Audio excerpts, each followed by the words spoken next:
Hello, I'm Jenny from Heart Force Healing, and today I'd like to have a chat about spiritual boundaries. So let's see how healthy your boundaries are.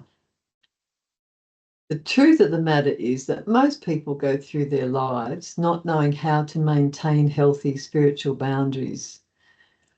And that's one of the least understood aspects of self-mastery. Here are some questions for you to ponder on. Do you ever let others walk all over you? Have you ever found it challenging to stand your ground? Have you sometimes behaved in ways that goes against the truth of your heart? Are you the type of person who gives more than you receive? If this is the case, then you will most likely find that you have inappropriate boundaries. Spiritual boundaries are choosing what energy is transmitted and received on all levels of our multidimensional existence. They are defined by what we will allow to affect us and influence our behavior. The most common mistake that is made is to set boundaries depending on how we are feeling in the moment. If we have a day of feeling really good and open and keep our boundaries open and meet someone who's having a bad hair day, we will automatically take on that energy. And here's an important key. They should be based on how other people are in each and every encounter and not on a history book of encounters.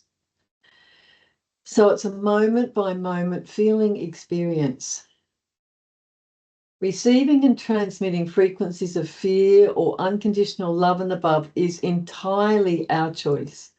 Self-mastery is about setting healthy boundaries so that we only accept frequencies of unconditional love and above into our energy matrix. Maintaining appropriate boundaries also means that any of the negativity won't be projected out. Nobody deserves to have all of our bad hair stuff dumped on them. How we decide what boundaries are appropriate within any moment is by what we perceive within and without of ourselves in that moment. Now, this takes a lot of honesty and a complete lack of judgment. We will need to let go of worrying about other people. They can concern themselves with themselves, and we concern ourselves with ourselves. We look at what's going on around us and decide if that resonates with our truth, which is to be love.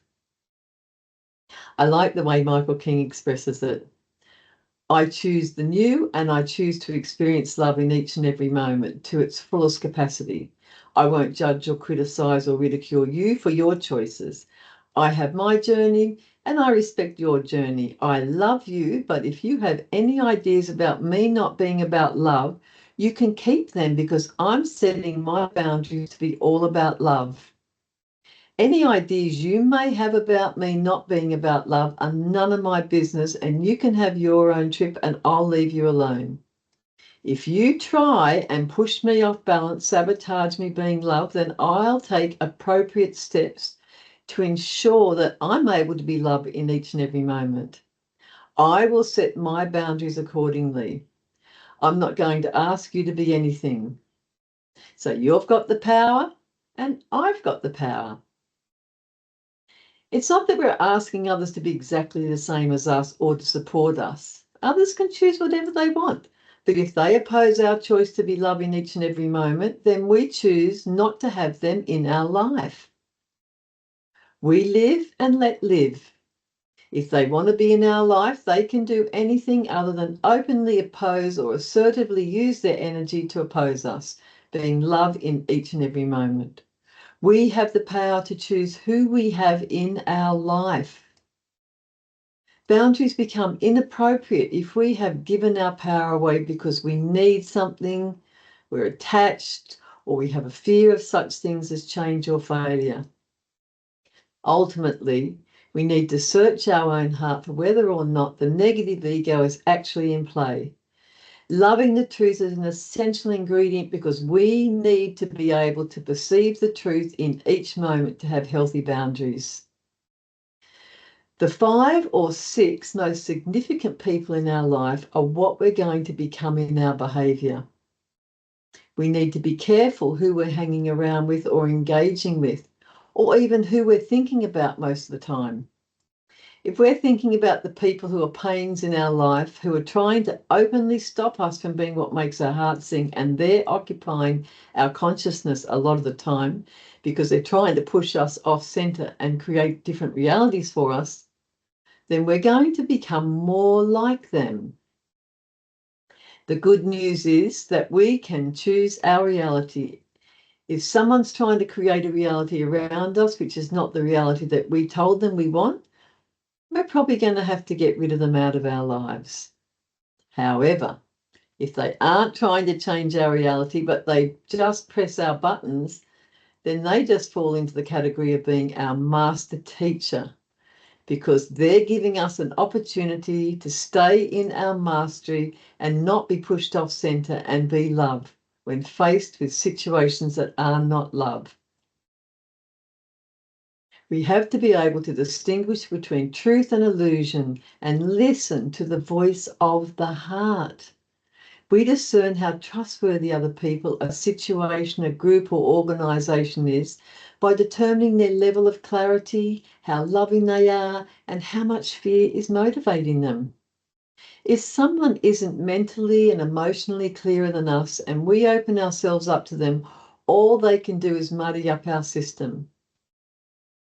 If someone has a stronger will and tries to create a reality for us and we don't put enough energy to counter or neutralize that will, we get caught up in that reality even if we aren't interested in it.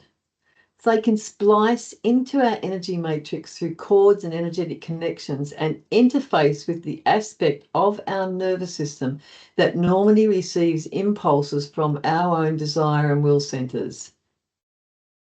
It's our responsibility to maintain appropriate boundaries. We can't say someone else forced us to believe or receive something. If someone tries to blast us with a polluted stream of energy, so for instance, they lay a guilt trip on us so they can control us, it hits us and our chest constricts. Our chest constricts because we decided that we were going to receive someone else's transmission or projection. We choose to receive someone else's transmission because of low self-esteem and lack of self-worth. This is why it is important to work on unconditional self-regard. We have to be present to maintain spiritual boundaries. If we are not here now, it is impossible to choose how we are going to exercise our boundaries. If our choice is not strong and we are not good at saying no, then we can set boundaries that are easily trampled. If someone tries to exercise their will over us, we must be able to at least escalate our will to the same level. It is not a good idea to escalate beyond that because then they escalate and you escalate and it just goes up and up and up. The choices we are making about love and fear, being worthy or not worthy in all moments will affect our energetic boundaries, and setting strong energetic boundaries will assist us to make choices of love. It takes a great deal of inner strength to live life to the full and be contented. We often lose sight of our personal dreams, we neglect our boundaries and allow our desires for a better life to be trampled on by the masses who are moving in the opposite direction.